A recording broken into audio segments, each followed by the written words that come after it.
네, 안녕하십니까. 오늘은 2019년 1월 1일 첫 날입니다. 오늘은 로버트 맥체인 목사님의 그 책을 함께 나누어 보도록 하겠습니다.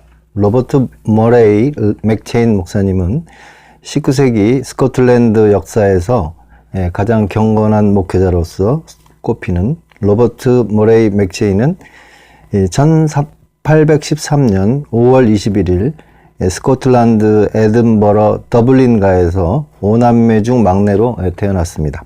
에든버러 대학교에서 수학하고 23세에 목사 안수를 받았으며 1835년부터 1838년까지 라버트 교구와 두니 페이스 교구에서 존 보나의 조수로 섬겼습니다.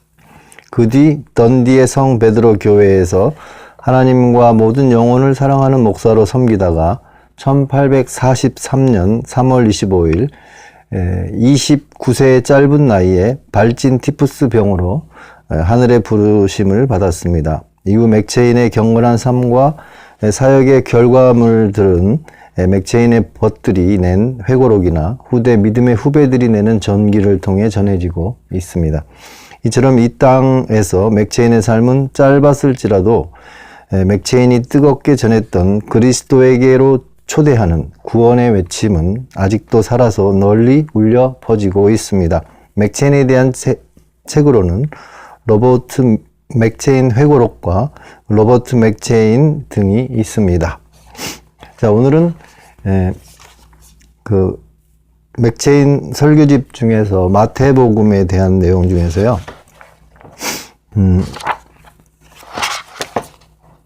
그 책의 사람들이라고 거기서 출판된 책입니다. 마태복음이고요. 목차로는 첫째, 무리를 불쌍히 여기신 그리스도. 두 번째, 그리스도로 말미암아 실족하지 아니하는 자는 복이 있도다. 세 번째, 가버나움. 네 번째, 혼인잔치. 그 다음에 다섯 번째, 열처녀 비유. 여덟 번째까지 열처녀 비유입니다. 그 다음에 아홉 번째, 떡을 가지신 예수님. 열 번째는 성찬, 가장 달콤한 규례. 11번째는 나의 하나님, 나의 하나님.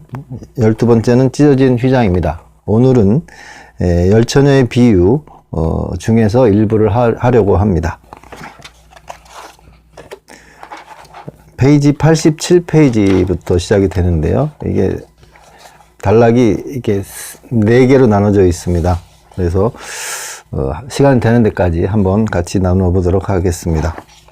마태복음 25장 1절에서 13절의 본문의 말씀입니다. 제가 읽도록 하겠습니다. 그때 천국은 마치 등을 들고 신랑을 맞으러 나간 10처녀와 같다 하리니 그 중에 5은 미련하고 5은 슬기 있는 자라. 미련한 자들은 등을 가지되 기름을 가지지 아니하고 슬기 있는 자들은 그릇에 기름을 담아 등과 함께 가져갔더니 신랑이 더디 오므로 다 졸며 잘세. 밤중에 소리가 나되 보라 신랑이로다. 맞으러 나오라 하매 이에 그 처녀들이 다 일어나 등을 준비할세.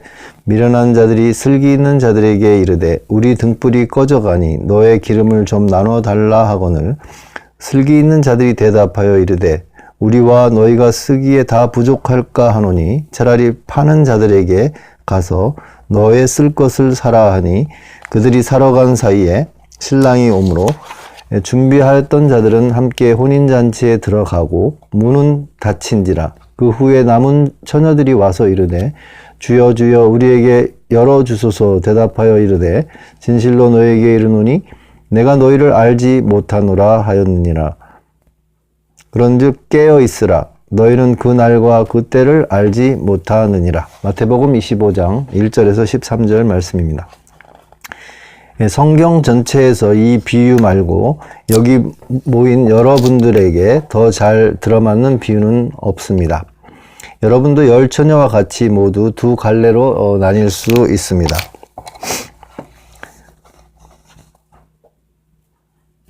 제가 믿기로 여러분 중에 어떤 사람은 슬기롭고 안타깝게도 어떤 사람은 미련합니다. 이 처녀들처럼 여러분도 모두 신앙을 아주 많이 고백합니다. 그런데 어떤 사람에게는 성령의 은사가 있고 어떤 사람에게는 없습니다. 여러분이 갈라질 날이 빠르게 다가오고 있습니다. 여러분 가운데서 정말로 구원받은 사람은 그리스도와 함께 들어갈 테고 나머지 사람은 영원토록 들어가지 못할 것입니다. 저는 지금 세 가지 사실만을 따라갈 수 있습니다. 첫째, 하나님의 자녀는 슬기롭고 나머지 사람은 미련합니다. 여러분 중에 하나님의 자녀는 참으로 지혜롭습니다.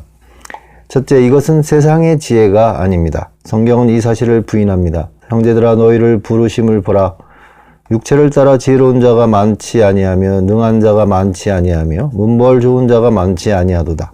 그러나 하나님께서 세상의 미련한 것들을 택하사 지혜 있는 자들을 부끄럽게 하려 하시고 고린도전서 1장 26절에서 27절 이 세상 지혜는 하나님께 어리석은 것이니 고린도전서 3장 19절 전지의 주제이신 아버지여 이것을 지혜롭고 슬기 있는 자들에게는 숨기시고 어린아이들에게는 나타내심을 감사하나이다. 마태복음 11장 25절 어린이들과 젖먹이들의 입으로 권능을 세우시며 시편 8편 2절 깊고 심오한 지성을 가진 사람 중에 적은 사람만이 구원을 받습니다.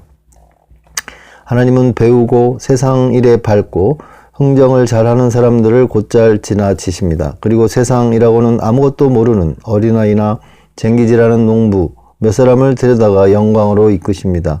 왜 그렇게 하십니까? 아무도 자기가 잘나서 구원받는다고 자랑하지 못하게 하시려는 것입니다.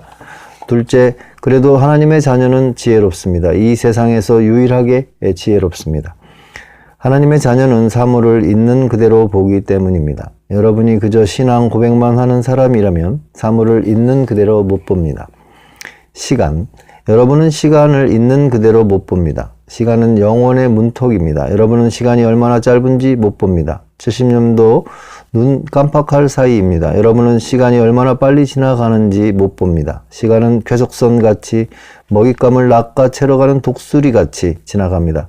여러분은 시간을 되돌릴 수 없고 순간순간이 하나님께 돌이킬 수 있는 유일한 시간이기에 소중하다는 것을 못 봅니다. 여러분이 시간을 있는 그대로 봤다면 그저 경건한 척만 하며 시간을 낭비할 수 없었을 것입니다. 그리스도의 사람들은 시간을 있는 그대로 봅니다. 여러분 자신, 여러분은 여러분의 참 모습을 그대로 못 봅니다. 여러분은 본질상 진노의 자녀라는 것이 무엇인지 본 적이 없습니다. 여러분의 영혼에 쌓인 끔찍한 죄더미를 본 적이 없습니다. 여러분의 영혼을 올가매는 정욕, 여러분의 가슴 속에서 끓어오르는 깊은 정욕의 화산을 본 적이 없습니다. 그리스도의 사람들은 이것을 어느 정도 있는 그대로 봅니다. 어느 정도 있는 그대로 봅니다. 하나님의 호의, 여러분은 하나님의 호의를 못 봅니다. 하나님의 호의가 얼마나 소중한지 본 적이 없습니다. 여러분은 사람이 베푸는 호의의 가치를 알고 그래서 가시의 탈을 쓰기도 합니다. 하지만 하나님이 베푸시는 호의의 가치는 모릅니다. 알았다면 그리스도께로 날아갔을 것입니다. 그리스도의 사람들은 이것을 있는 그대로 압니다. 하나님의 자녀는 지식에 만족하지 않기 때문입니다. 위선자들은 언제나 자기 지식에 만족합니다. 여러분은 이들에게 어떤 새로운 것도 말해줄 수 없습니다. 이들은 안다고 말합니다. 이들에게 죄와 그리스도와 다가올 심판을 이야기해 보십시오. 이들은 자신들이 가진 지식이 그리스도를 의지하게 하고 기도하게 하고 죄를 버리게 한 적이 없는데도 이 지식 때문에 구원받으리라고 생각을 합니다. 하지만 그리스도의 사람들은 이것에 만족하지 않습니다. 여러분은 그리스도를 알고 그리스도에 대해 말할 뿐 아니라 그리스도가 말씀하시는 것을 행합니다. 여러분은 우상에게서 돌아섰습니다. 여러분만이 지혜롭습니다. 하나님의 자녀는 영혼을 위해 살기 때문입니다. 위선자들은 시간을 위해서만 삽니다. 유다에게도 이것이 삶의 전부였습니다. 유다는 잠깐 참된 제자 행세를 하고 잠시 거칠해하고 자기 정욕을 마음껏 채우면서도 믿는 사람으로 참된 사도로 존경받을 수만 있으면 그것으로 그만이었습니다. 그래서 끝까지 거칠해하려고 애썼습니다. 마찬가지로 이 세상을 사랑한 데마도 형제로 여겨지기 위해 바울을 속이려고 했습니다. 여러분 중에 이렇게 미련한 사람이 얼마나 많습니까? 자기가 적극 죄를 지으며 살고 있고 얼마 못 가 세상에 들통날 것을 알면서도 잠깐 그리스도인의 겉모습만 지키려고 살다니요. 죽음이 눈앞에 이를 때 바랄 것처럼 영혼을 위해 사는 사람만이 참으로 지혜로운 사람입니다. 하나님의 자녀는 하나님을 닮기 때문입니다. 하나님만이 지혜로우십니다. 하나님만이 신성한 지혜의 원천이십니다. 하나님은 빛이시고 그 안에 어둠이 조금도 없으십니다. 요한일서 1장 5절. 하나님을 닮는다는 말은 참으로 지혜롭게 된다는 말입니다. 여러분 중에 그리스도께로 피한 사람들은 조금씩 하나님을 닮아 갑니다. 여러분은 하나님의 영을 받았고 하나님의 형상으로 바뀌어 갑니다. 여러분은 하나님과 한 뜻을 품고 있고 하나님이 이 세상에서 하시려는 일에 찬성합니다. 하나님의 기쁨이 여러분의 기쁨입니다. 하지만 신앙 고백만 하는 사람들은 하나님을 닮은 모습이 아예 없습니다. 이들은 하나님을 닮기를 구하지도 바라지도 않습니다. 두 번째, 슬기로운 사람과 미련한 사람은 여러모로 비슷합니다. 이 처녀들은 여러모로 비슷했습니다. 사람들 눈에는 다 같아 보였습니다. 모두 처녀였습니다. 모두 흰옷을 입었을 테고 얼굴도 다들 곱고 예뻤을 것입니다. 열 처녀는 저마다 은으로 된 빛나고 번쩍이는 등을 가져왔습니다. 등도 모두 켜져 있었습니다. 아니, 이들은 모두 같은 뜻을 품은 듯 보였습니다. 모두가 신랑을 만나러 나왔습니다. 다른 점이라고는 하나뿐이었습니다. 미련한 처녀는 등이 있었지만 기름을 가져오지 않았고 슬기로운 처녀는 등과 함께 그릇에 기름을 담아왔습니다. 오늘날도 신앙 고백만 하는 사람과 하나님의 자녀 사이에서 같은 모습을 볼 수 있습니다. 사람은 여러 면에서 다른 점을 볼 수 없습니다. 여러분은 같은 규례를 즐거워합니다. 여러분은 같은 목사 아래 같은 자리에 앉아 있습니다. 여러분은 무리지어 함께 하나님의 집에 나옵니다. 여러분은 같은 시편을 노래합니다. 여러분의 목소리가 한데 어우러집니다. 하나님 말고는 아무도 지혜로운 처녀와 위선자의 목소리를 구분할 수 없습니다. 여러분은 서서 같은 기도를 드립니다. 겉으로는 다들 똑같이 경건해 보입니다. 여러분은 같은 설교를 듣습니다. 때때로 여러분은 함께 감동을 받을 것입니다. 여러분 가운데 공감의 물결이 넘쳐 흐르고 이것이 누구에게서 쉬 사라지는 이슬 같은지 누구에게서 성령의 이슬인지 본성에서 나오는 공감인지 은혜에서 나오는 공감인지 아무도 모릅니다. 여러분은 같은 주님의 식탁에 앉아 있습니다. 손에서 손으로 빵을 건네고 이 사람에게서 저 사람에게로 잔을 건넵니다. 여러분 중에 많은 사람이 미련한 처녀일 뿐이라서 여러분이 영혼에서 서로 갈라질 거라니요. 생각만 해도 너무 가슴이 아픕니다. 여러분은 같은 말을 합니다. 하나님의 자녀는 가나안 말 이사야서 19장 18절을 합니다. 그런데 신앙 고백만 하는 사람들도 이 말을 배워서 흉내내고 결국 아무도 다른 점을 찾지 못합니다. 신앙 고백만 하는 사람들도 죄를 깨닫고 각성하고 빛을 얻고 그리스도를 찾고 그리스도와 가까이 하고 평안을 찾는 일들을 말합니다. 그러면서도 내내 마음으로 하나님을 멀리하고 하나님보다 쾌락을 더 사랑합니다.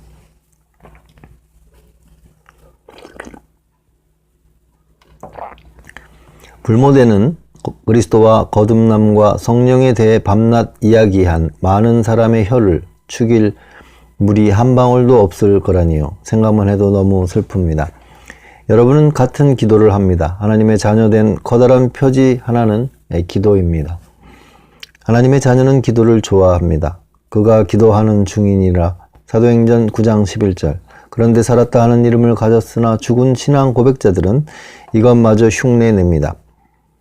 이들은 아무도 없는 데서 자주 녹아내릴 듯한 감정으로 기도할 것이고 사람들 앞에서 자주 큰 열정과 정념으로 기도할 것입니다. 그런데도 내내 죄 가운데 살고 스스로도 이 사실을 압니다.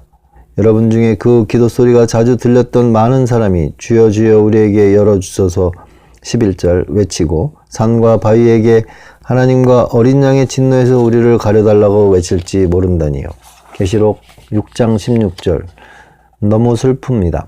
여러분은 겉으로 같은 행동을 합니다. 하나님의 자녀된 가장 참된 표지는 죄를 피하는 것입니다. 하나님의 자녀는 옛 친구와 옛 길을 피하고 하나님과 동행합니다. 그런데 미련한 처녀들은 이것마저 흉내냅니다. 이들은 주님을 맞으러 밖으로 나옵니다. 잠깐 옛 죄를 피하고 하던 일을 그만두고 서둘러 하나님의 집으로 가고 하나님 자녀와 사귀려고 합니다. 다른 사람을 구원하려 애쓸 테고 여기서 큰 열정을 보일 것입니다. 지금 경건한 자들에게 달라붙은 많은 사람이 이들에게서 찢겨 귀신들과 악인들에게 매일 거라니요. 너무 슬픕니다. 세 번째, 다른 점이 있습니다. 미련한 처녀들은 그릇에 기름이 없습니다. 성령님은 신앙 고백만 하는 사람들과 자주 다투십니다. 노아 때 성령님은 사람들이 죄를 버리고 방주로 들어가게 하려고 오랫동안 애쓰셨습니다. 창세기 6장 3절. 광야의 이스라엘과도 마찬가지셨습니다. 그들이 반역하여 주의 성령을 근심하게 하였으므로 이사야서 63장 10절. 스데반 때도 그러셨습니다. 너희도 너희 조상과 같이 항상 성령을 거스르는 도다. 사도행전 7장 51절. 성령님은 성경과 목회에서 긍휼과 고난으로 여러분과 씨름하는 사람처럼 여러분과 다투십니다. 여러분이 죄를 끊고 그리스도께 피하게 하려고 애쓰십니다. 여러분 중에 거의 모두가 성령님의 이런 애쓰심을 느꼈습니다. 그런데 신앙 고백만 하는 사람들은 성령님의 가르침을 받지 않습니다. 구원받는 사람은 모두 성령님의 가르침을 받습니다. 그들이 다 하나님의 가르침을 받으리라. 요한복음 6장 45절. 이것이 없으면 아무도 그리스도께 나아가지 못할 것입니다. 영혼이 죽어있기 때문입니다. 성령님은 우리의 잃어버린 상태를 가르쳐 주시고 그런 다음 그리스도를 영화롭게 하십니다. 이들 안에 성령님이 계시지 않습니다. 성령님은 그리스도께 나아가는 모든 사람 안에 계십니다. 요한복음 7장 37절에서 39절. 첫째, 인으로 계십니다. 그 안에서 또한 믿어 약속의 성령으로 인치심을 받았으니 에베소서 1장 13절. 마음은 밀랍이고 성령님은 인이며 그리스도의 형상은 자국입니다. 성령님은 마음을 부드럽게 하시고 인을 치십니다. 하지만 이것은 다른 인들과 같지 않습니다. 성령님은 이 인을 거두지 않으시고 거기에 그대로 지키십니다. 증인으로 계십니다. 성령이 친히 우리의 영과 더불어 우리가 하나님의 자녀인 것을 증언하시나니 로마서 8장 16절. 우리 안에서 아빠 아버지라고 부르짖는 양자의 영은 증언하시는 성령이십니다. 영혼은 자녀의 자리로 받아들여질 때 자녀의 자유를 쓸 수 있습니다. 보증으로 계십니다. 보증으로 우리 마음에 성령을 주셨느니라. 고린도후서 1장 22절. 이것은 온전한 상급의 작은 한 움큼을 말합니다. 마음속에 계신 성령님은 작은 천국입니다. 평강과 기쁨, 거룩한 호흡, 겸손, 하늘의 교제가 모두 시작되었습니다. 친구 여러분, 속지 마십시오. 저한테 누구누구 목사의 설교를 듣는다고 하지 마십시오. 죄를 깨닫게 되었다거나 기도할 때 자유가 있다거나 하지 마십시오. 그런데 여러분은 달라지셨습니까? 새 마음을 얻으셨습니까? 천국이 시작되었습니까? 등과 함께 그릇에 기름이 있습니까? 다음은 열처녀의 비유 두 번째 파트입니다. 마태복음 25장 5절. 신랑이 더디 오므로 다 졸며 잘세. 이 비유보다 더 엄숙하고 더 각성하게 하는 비유는 없습니다. 저는 지난 강의에서 다음의 사실들을 보여드렸습니다. 첫째, 하나님의 자녀는 참으로 슬기롭고 신앙 고백만 하는 사람은 참으로 미련하다는 것입니다. 하나님의 자녀만이 사물을 있는 그대로 보고 영혼을 위해 살고 하나님의 마음을 품습니다. 둘째, 슬기로운 처녀와 미련한 처녀는 아주 여러모로 비슷해 보인다는 사실입니다. 같은 규례를 지키고 같은 말투를 쓰고 같은 기도를 하고 겉으로 같은 행동을 합니다. 셋째, 다른 점은 성령이라는 것입니다. 오늘은 이것을 생각해 보기로 하겠습니다. 첫째, 더디 오는 신랑. 예수님은 마지막 만찬을 나누시던 밤에 제자들과 인상 깊은 대화를 나누시며 이렇게 말씀하셨습니다. 조금 있으면 너희가 나를 보지 못하겠고 또 조금 있으면 나를 보리라. 내가 아버지께로 감이라. 요한복음 16장 16절에서 17절. 또 요한은 예수님이 이렇게 말씀하시는 것을 들었습니다. 보라, 내가 도둑같이 오리니 누구든지 깨어 자기 옷을 지켜 벌거벗고 다니지 아니하며 자기의 부끄러움을 보이지 아니하는 자는 복이 있도다. 계시록 16장 15절. 예수님의 마지막 말씀, 곧 큰 기쁨에 사로잡힌 요한의 귀에 가장 천국의 음악 같았던 말씀은 이것이었습니다. 보라, 내가 속히 오리니 내가 진실로 속히 오리라. 계시록 22장 12절과 20절. 많은 초기 그리스도인이 그때 예수님이 오시리라고 생각한 모양입니다. 그래서 바울은 로마 가톨릭에 큰 배교가 먼저 있어야 한다고 경고하지 않을 수 없었습니다. 데살로니가 후서 2장 3절. 베드로 때도 사람들은 주께서 강림하신다는 약속이 어디 있느냐 하며 조롱하곤 했습니다. 베드로후서 3장 4절. 그 뒤로 몇 세기가 흘렀지만 예수님은 아직도 오시지 않았습니다. 이것은 신랑이 더디 온다는 말씀을 설명해 줍니다. 물론 예수님은 오고 싶어 하십니다. 그가 나를 사모하는구나. 아가서 7장 10절. 이 혼인날은 예수님이 마음 깊이 기뻐하시는 날이 될 것입니다. 또 그리스도를 사랑하는 사람들도 그리스도의 나타나심을 사랑합니다. 이들은 요한과 같이 외칩니다. 아멘, 주 예수여 오시옵소서. 계시록 22장 20절. 그런데도 예수님은 여전히 오기를 미루십니다. 왜 그렇습니까? 아무도 멸망하지 않기를 바라셔서입니다. 주의 약속은 어떤 이들이 더디다고 생각하는 것 같이 더딘 것이 아니라 오직 주께서는 너희를 대하여 오래 참으사 아무도 멸망하지 아니하고 다 회개하기에 이르기를 원하느니라. 베드로후서 3장 9절. 이것이 그리스도가 더디 오시는 까닭입니다. 그분은 노하기를 더디 하십니다. 저는 가끔씩 아주 역겹고 노골스러운 악행을 볼 때면 가슴이 부들부들 떨립니다. 그러면 저는 주께서 이 모든 것, 곧 온 세계에서 저질러지는 온갖 악행을 어떻게 보실까 생각합니다. 주님은 그래도 참으십니다. 이 얼마나 너그럽고 오래 참는 긍휼입니까? 이것이 주께서 더디 오시는 까닭입니다. 주님은 가장 사악한 자들도 불쌍히 여기십니다. 그래서 오시기 전에 오래 기다리시는 것입니다. 택하신 자들의 수를 채우시려고 더디 오시는 것입니다. 그리스도는 바로 지금 이방인들 중에서 사람들을 모으고 계십니다. 돌 위에 돌을 쌓아 여호와의 큰 전을 짓고 계십니다. 그리스도는 이 일을 마치실 때까지 오실 수 없습니다. 이 일을 다 마쳐야 오셔서 머릿돌을 놓으실 것입니다. 그때 사람들은 외칠 것입니다. 은총이 그에게 있을지어다. 스가랴 4장 7절. 그리스도는 바울에게 이 성중에 내 백성이 많으니 고린도에 남아 말씀을 전하라고 하셨습니다. 사도행전 18장 9절에서 10절. 같은 이유로 목사에게도 남아서 전하라고 하십니다. 아직도 자신의 백성이 많기 때문입니다. 그리스도가 오실 때 준비된 사람들은 그리스도와 함께 혼인잔치에 들어갈 테고 문은 닫힐 것입니다. 의심할 나위 없이 택함받은 많은 사람, 곧 창세전에 아버지께서 아들에게 주신 많은 사람이 아직도 육신 가운데 잠자고 있습니다. 예수님은 이들이 모일 때까지 기다리십니다. 그리고 택하신 마지막 사람까지 다 모이시고 나면 오실 것입니다. 자기 백성에게 있는 은혜를 시험하시려고 예수님은 더디 오십니다. 하나님의 백성이 받는 은혜 중에는 고난의 때만 자랄 수 있는 은혜가 많습니다.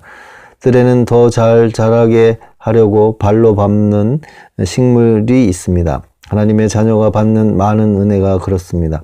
이런 은혜는 시련을 받으면 더 잘 자랍니다. 하나님의 말씀을 믿음. 세상은 주께서 강림하신다는 약속이 어디 있느냐? 만물이 처음 창조될 때와 같이 그냥 있다라고 말합니다. 베드로후서 3장 4절. 눈에 보이는 모든 것이 주께서 오신다는 약속을 반대합니다. 여러분은 보이지 않는 세계를 꿰뚫어 볼 수 있습니까? 이것이 기대되는 바입니다. 우리가 주목하는 것은 보이는 것이 아니요 보이지 않는 것이니 고린도후서 4장 18절.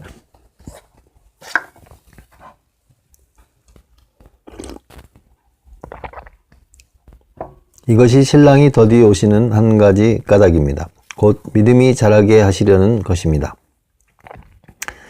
대적들을 견딤. 예수님이 당장 오셔서 우리 대적들에게 원수를 갚아주신다면 우리는 상처를 용서하거나 예수님의 이름 때문에 받는 비난을 견딜 기회가 없을 것입니다. 우리는 그리스도의 죽으심을 본받아야 합니다. 그래서 우리에게 오래 참으시는 것입니다.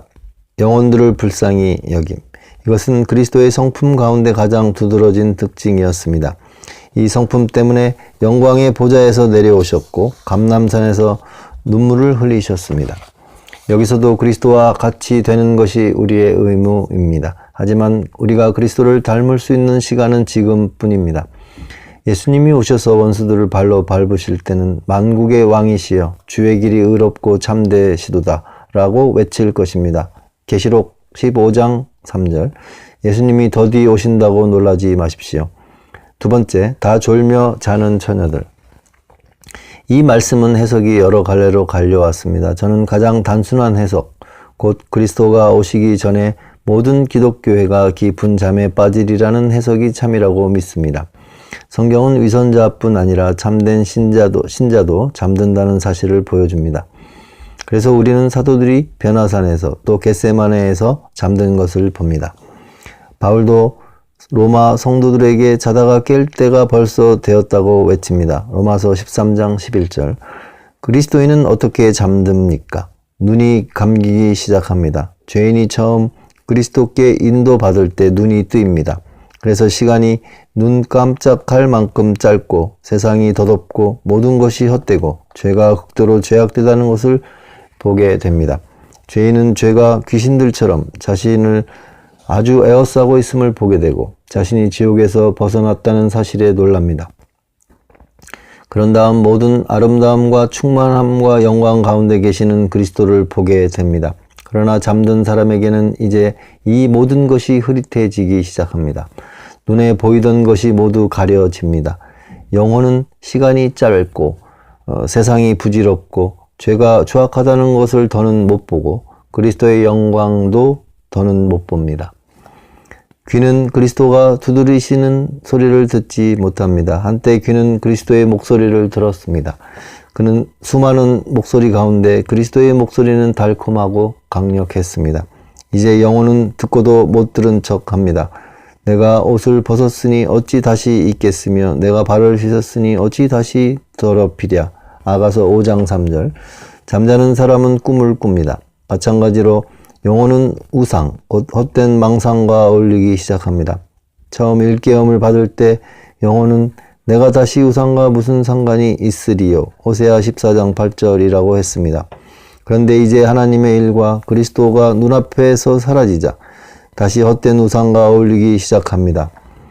이렇게 해서 먼저 기도가 죽습니다. 믿는 영혼에게 기도는 얼마나 달콤합니까? 보좌에 놀랍도록 가까이 가고 마음을 쏟아 놓습니다. 떨어져 있지도 않고 가로막는 것도 없습니다. 그런데 이제 영혼이 바싹 메말라 아무것도 바라는 것이 없고 보좌 앞에 선뜻 나아가지도 않습니다. 마음으로 영이 무서워합니다. 로마서 8장 15절. 이제 죄책감이 양심을 사로잡습니다. 하나님을 거슬렀다는 사실에 깜짝 놀라 마음이 얼어붙습니다. 종의 영을 받습니다. 끝으로 죄를 무서워하지 않습니다. 한때는 죄를 보고 달콤하고도 떨리는 두려움을 느꼈습니다. 요셉처럼 죄가 들어올 틈을 주지 않았습니다. 내가 어찌 이 큰 악을 행하여 하나님께 죄를 지으리이까. 창세기 39장 9절. 그런데 이제 무서울 정도로 죄에 익숙해집니다. 위선자는 어떻게 잠듭니까? 죄에 대한 깨달음을 모두 잃어버립니다. 한때 성령님은 이들의 죄를 깊고 뚜렷하게 깨우쳐 주셨습니다. 그런데 이제 이것을 잃어버립니다. 이들은 대놓고 죄를 짓고 죄에 대한 깨달음을 삼켜버립니다. 성령을 소멸합니다. 하나님의 일을 더는 기뻐하지 않습니다. 돌밭과 같은 마음을 가진 청중은 말씀을 기쁨으로 받습니다. 말씀에 대한 무언가가 이들의 입맛을 사로잡습니다. 이들은 회심했다는 소망으로 우쭐해하며 듣는 데서 큰 기쁨을 느낍니다. 이것은 이내 사그라듭니다. 기도를 그만둡니다. 이들은 오랫동안 마음이 녹아내릴 듯이 기도했습니다. 죄를 깨닫고 조명을 받고 거짓 소망을 품은 채로 또 다른 사람들 앞에서 막힘없이 기도했습니다. 그런데 이제 차츰 기도를 그만둡니다. 다 졸며 잘새 5절입니다. 이들은 사람들 곁을 떠나거나 졸거나 기도의 흥미를 잃습니다. 그래서 차츰 기도를 그만둡니다. 이 둘 사이에는 커다란 차이가 있습니다. 경건한 사람은 아직 그릇에 기름이 있지만 위선자는 없습니다. 저는 경건한 사람들이 계속 잠자기를 부추기려는 것이 아닙니다. 오히려 자다가 깰 때입니다. 그렇지만 저는 둘의 잠이 얼마나 다른지 말하지 않을 수 없습니다. 경건한 사람은 잠에서 깰 것입니다. 이것은 아주 죄악되고 위험한 상태이지만 목숨을 위협하지는 않습니다. 위선자는 잠에서 거의 깬 적이 없습니다. 세상에서 가장 보기 드문 회심이 고집센 위선자의 회심입니다. 경건한 사람은 하나님이 기뻐하시지 않는 상태에 있지만 하나님의 저주 아래에 있지는 않습니다. 그러나 위선자는 지옥을 코앞에 두고 잠을 잡니다. 세 번째, 신랑이 옴. 시간. 그리스도는 밤중에 느닷없이 오실 것입니다. 성경 전체가 이 사실을 보여줍니다. 그날과 그때는 아무도 모르나니 하늘의 천사들도 아들도 모르고 오직 아버지만 아시느니라. 마태복음 24장 36절. 그런즉 깨어있으라 너희는 그날과 그때를 알지 못하느니라. 마태복음 25장 13절. 성경은 그리스도의 오심을 번개에 빗댑니다. 번개가 동편에서 나서 서편까지 번쩍임 같이 인자의 임함도 그러하리라. 마태복음 24장 27절. 번개보다 훨씬 갑작스럽습니다. 먼저 아주 고요한 하늘에 새까만 먹구름이 낍니다. 그런 다음 밝은 불빛이 동쪽에서 서쪽으로 번쩍입니다. 그리스도의 오심도 그러할 것입니다. 그리스도의 오심은 아이를 뵌 여인에게 닥치는 진통과도 같습니다. 그들이 평안하다, 안전하다 할 그때 임신한 여자에게 해산의 고통이 이름과 같이 멸망이 갑자기 그들에게 이르리니 결코 피하지 못하리라. 데살로니가 전서 5장 3절. 그리스도의 오심은 또한 도둑과 같습니다. 주의 날이 밤에 도둑같이 이를 줄을 너희 자신이 자세히 알기 때문이라. 데살로니가 전서 5장 2절. 두 가지 면에서 그렇습니다. 첫째, 그 시간이 확실하지 않기 때문입니다. 도둑이 집에 들려 할 때 언제 가겠다고 말해주지 않습니다. 간다는 신호를 주지 않습니다. 집주인이 도둑이 언제 올 줄 알았다면 깨어 있어 집을 뚫지 못하게 했을 것입니다. 마태복음 24장 43절. 신랑이 오시는 것도 그러할 것입니다. 너희는 그날과 그때를 알지 못하느니라. 마태복음 25장 13절. 도둑은 잘 때 옵니다. 가족이 모두 잠자리에 들고 가장이 문을 걸어 잠그고 불이 다 꺼지고 모두가 눈 감고 잘 때 도둑이 와서 강제로 문을 따고 안으로 들어옵니다. 구주가 오시는 것도 이와 마찬가지일 것입니다. 예수님은 세상이 깊이 잠잘 때 오실 것입니다. 어떤 사람은 우리는 예수님이 오시는 때를 틀림없이 어느 정도 가늠할 수 있을 거예요 라고 할 것입니다. 무엇보다 더 뚜렷한 사실은 여러분이 그날도 그때